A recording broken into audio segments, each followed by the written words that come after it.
So ayun, dito tayo ngayon sa Bike World.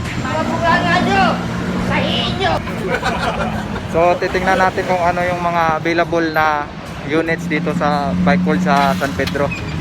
So tara, tingnan natin. Ito ang bumungad sa atin, yung parang pearl white, combination black, yung backlit. So may red, may blue din dun sa dulo.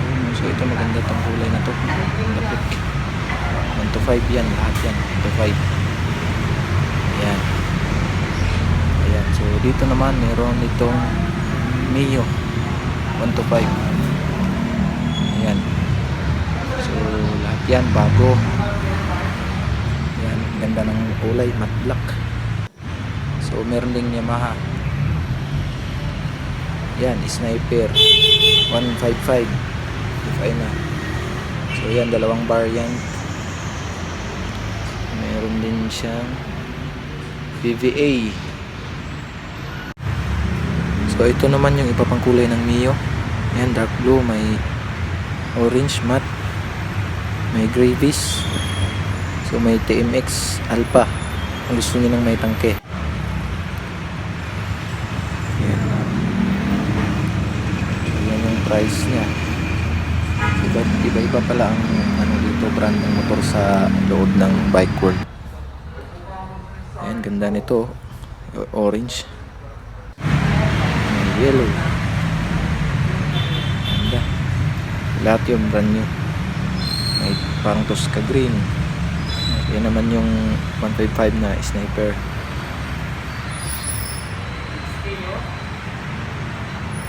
Mio Sporty. Yan, baka gusto nyo yung kulay na yan, Mio Sporty. Yan. Lahat yan, brand new. Click, kulay blue, black blue. Tsaka yung black red.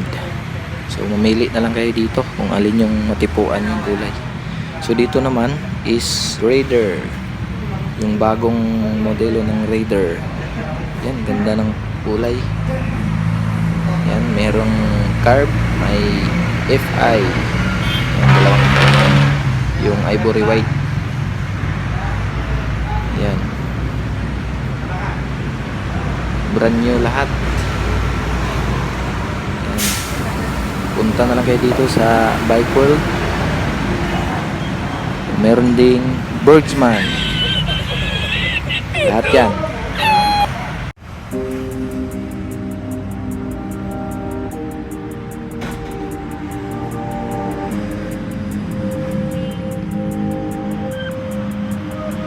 Same pa rin yung ano sa Raider na carb ngayon, bago. So ganda talaga. Yun naman yung Raider FI. Sa dulo may Sporty, Mio.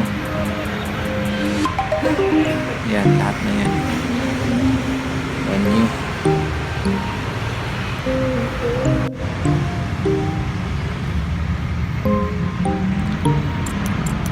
So yan yung bagong scooter din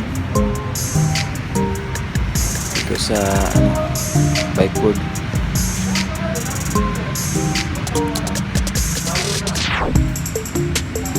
Ayan, lahat na yan. Available yan dito sa Bike World. Gusto nyo tong kulay na to, punta na lang kayo dito sa Bike World San Pedro.